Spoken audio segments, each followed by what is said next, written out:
Amo, abi mo ka picture ko, ka video ko.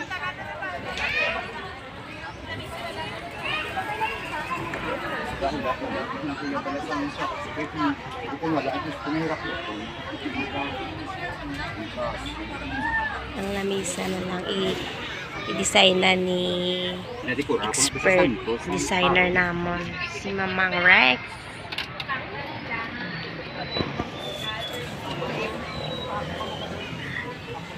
Kalipay karon ni sa mga bata ang mga balon pangwaon ni karon. Langan kung ga-vlog.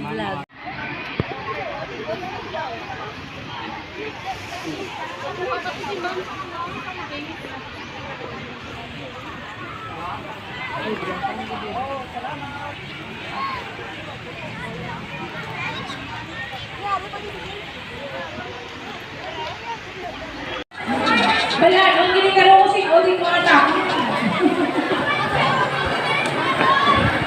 Ako niya sa jalan din. Once again, ang inyong available things, make sure binabantayan nyo na. Okay? Dear parents, sa mga gabing go, imagine, ang inyong mga piso, kailangan mo 1, 2, 3, 4, 5. Kasi kailangan ko 1, 3, 400 sa inyo. Ay, really. Kaya sila pagka, kailangan mo 2 portions, wala mo rin ako nga, only 3,000. Okay, and you'll be receiving a rice. So, may rice na may rice. Dali. May bugas pa rin sila. Wala lang po, sa 3,000 pesos, kumaon ko din ang bugas. Hindi ko pa natigo na sa babaw. Pastor, kahol nila na grade level mga ito, kapulong na lang siguro na sa ina. Okay, then I'm prepared. Okay, then as the treasure. Mama nga lang yung pageant sa Mrs. PPA. Ito'y parang yung dinlotion. Yes, sir. Hindi na lang siya makawalan. Kasi binili ka lang nila makita ang talento sa yung mga ganap na hindi na daw siya. Mga kanito i-do. So excited na sila ka mo. Pero wala kasi porta sa mga taga-dinner. Slow sila ka.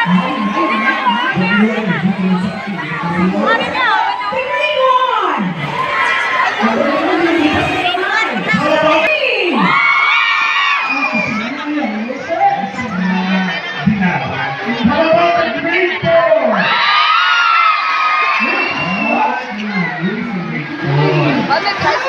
Grade 5! Siyempre, ang mapapuli ang grade 6! Alright, so before we proceed to our PTA, we will be delivering the opening remarks through his leadership and effort that guided the family day. Let us welcome Pastor Rizal Resi and the applause. Thank you, salamat po sa mga.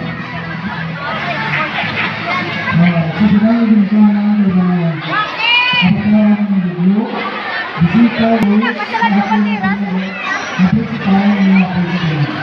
Ang mga kasaman, ako ay naglalawag ng kasama ng mga Diyos, ang niya, hindi nagsigaran, ang hindi It is my honor to present to you my judges for this year's Mrs. PPA.